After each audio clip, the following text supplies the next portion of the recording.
So I'm going to get rid of that fraction.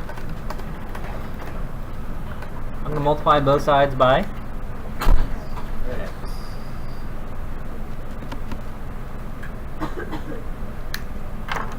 So I need to distribute here. X times x is.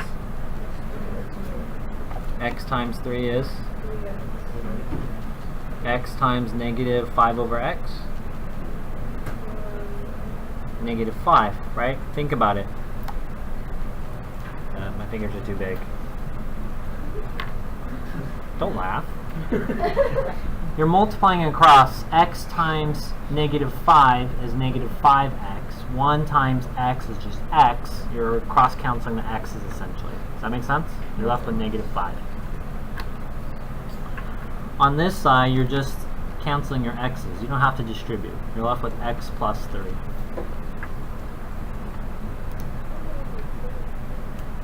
The 3. Now I'm going to move everything to the left side. It's okay if you do multiple steps in one if you can handle it. What's left?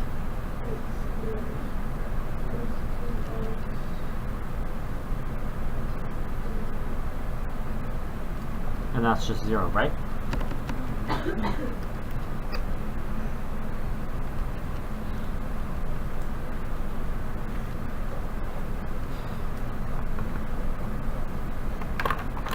We're going to go ahead and go through our x box.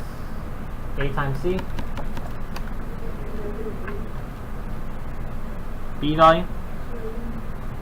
2 numbers.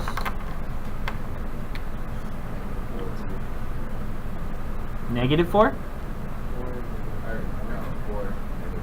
4, negative 2. Good call.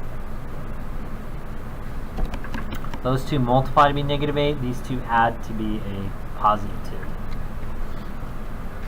Doesn't matter where you write this 4 and the negative 2. Don't forget to add the variable. First term, last term. Let's figure out the greatest common factor now. GCF this way.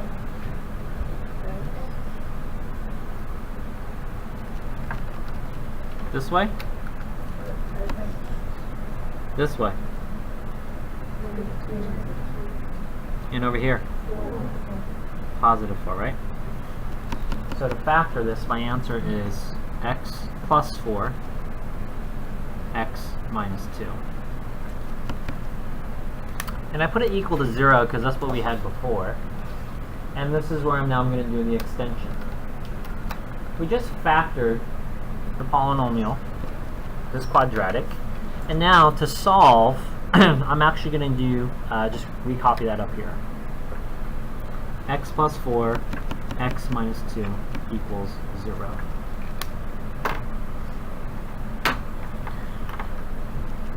If I use shapes, a square times a triangle equals 0. If I said that the shapes, one of those, the shapes represents numbers, if we said a square times a triangle equals a 0, that implies that one of the shapes is equal to, one of the shapes has to be equal to 0. We're just not sure which one. Does that make sense? This could be a 0. 0 times anything equals, this could be a 0. 0 times anything equals 0. This is called the zero product rule. What is it called, class? It means their products, when you multiply them, equals 0. What does that mean practically? You set each of those equal to 0.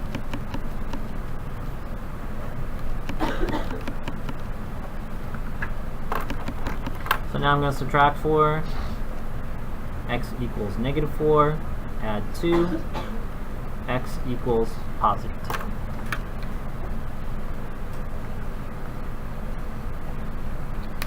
What's the difference between factoring and solving?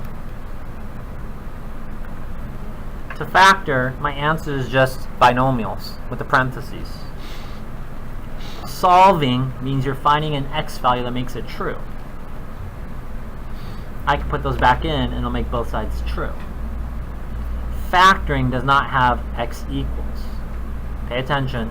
solving, I had to factor and do the zero product rule. What does this all mean to factor and solve? So let's go ahead and do a quick graph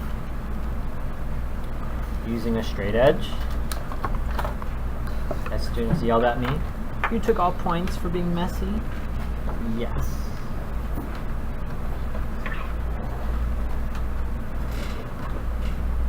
To the power of 2, this function family is called a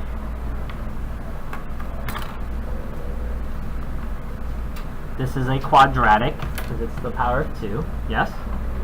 Is it a line or a U? So it's a parabola. Okay. These specific points here, -4, x equals 2,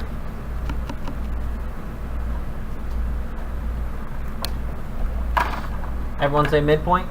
Let's find the midpoint between those two. What is it?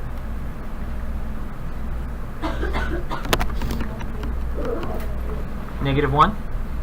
Do you see how at -1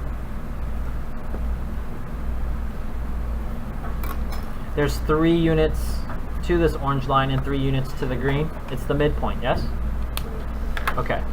And there's one last point that we should get on here that would be helpful. Give me that call line is running. Is the y-intercept. The y-intercept is -8 because I can put in x equals 0 and you'll get -8 as your constant. 2, 4, 6, 8. Okay. The y-intercept though is not our minimum or lowest point. Not really important right now, but I just want to give you a visual.